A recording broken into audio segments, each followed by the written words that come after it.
The cursed sword of Valeron. In the ancient lands of Valeron, where empires once clashed and magic flowed like rivers through the veins of the world, there lies a tale forgotten by time.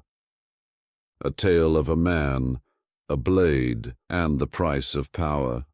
The world had moved on. The age of kings had crumbled. The towers of high sorcery were nothing more than vine-choked skeletons, but some things refused to die. In the bustling taverns of dying towns and among the whispers of traveling merchants, a rumor endured, one of a weapon forged in the final days of the old war, a sword called Shadowbane, said to grant immeasurable power at a cost no sane man would pay. Most dismissed the tale as drunken nonsense, but not Thorne. A mercenary born of blood and raised by war, Thorne had seen things most men could not name. He had faced beasts of the deep forests, warlords drunk on blood magic, and curses old as the stars.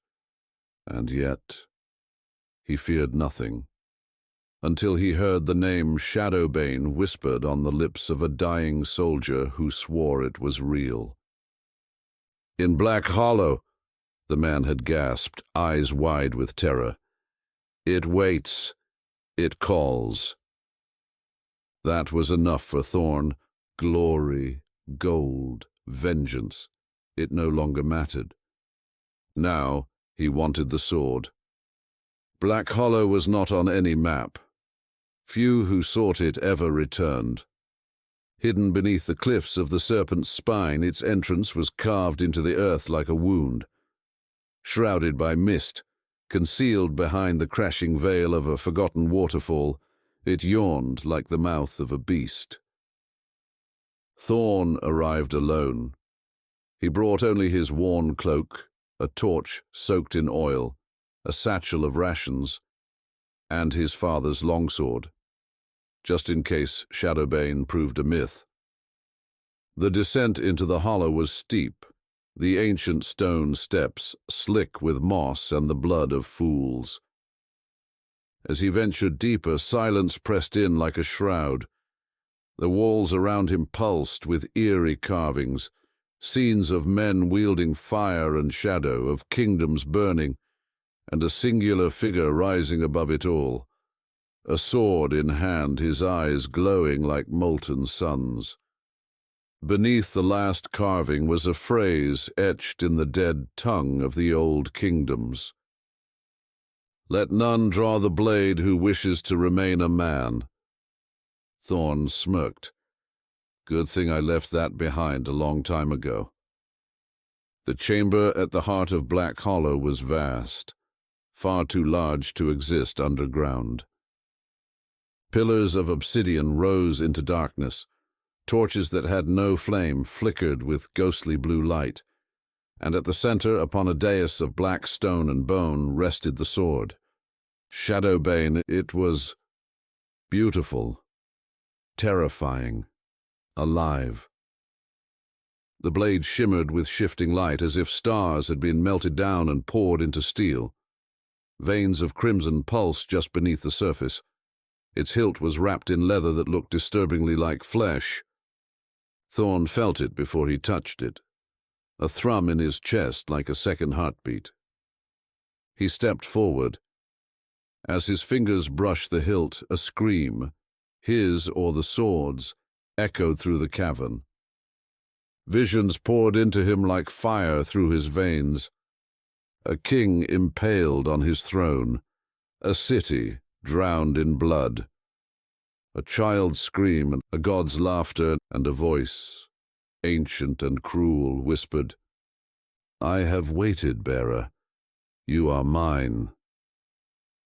Thorne awoke on the floor of the chamber, drenched in sweat.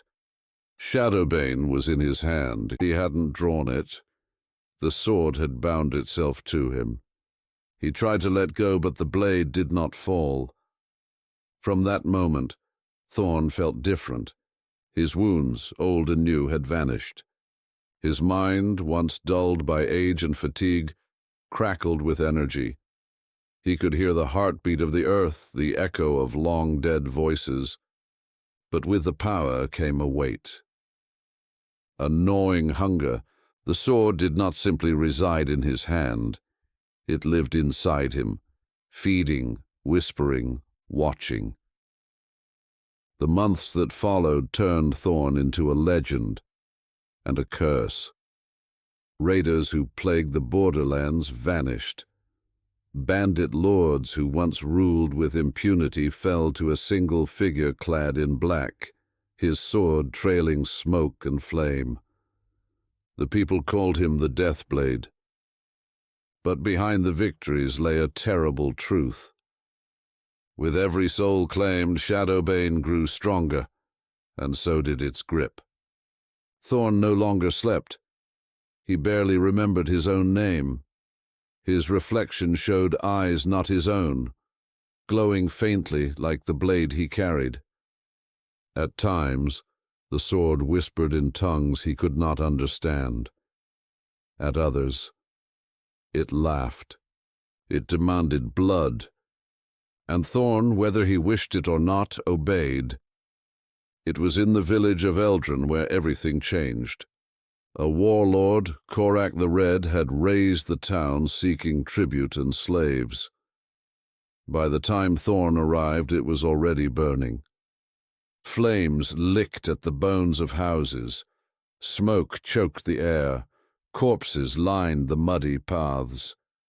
Thorne found the warlord's men quickly, and he did not show mercy. The sword sang.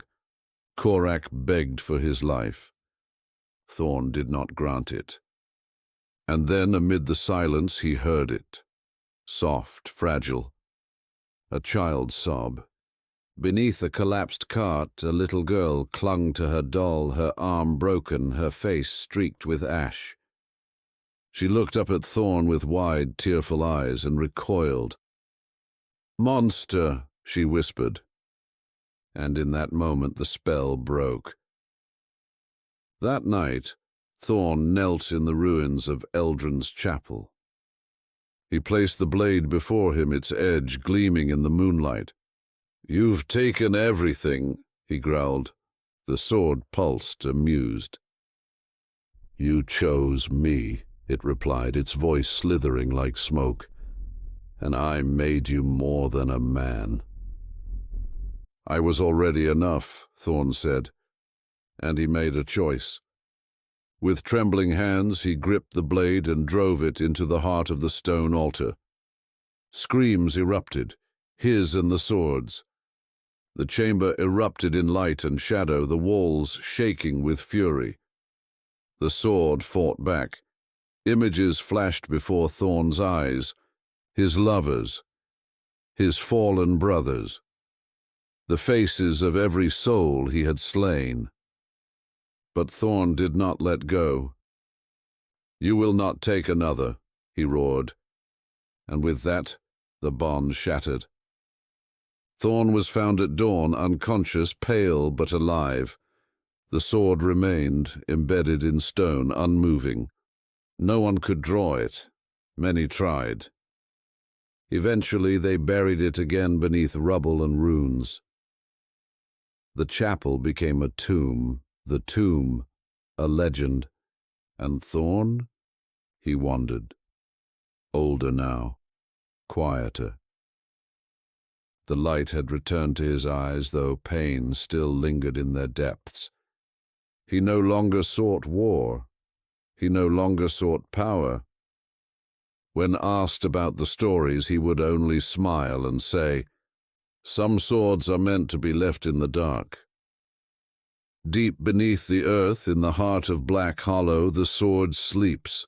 Shadowbane, silent, watching, waiting for the next hand, foolish enough to take hold. And when it does, it will whisper once more, "You are mine."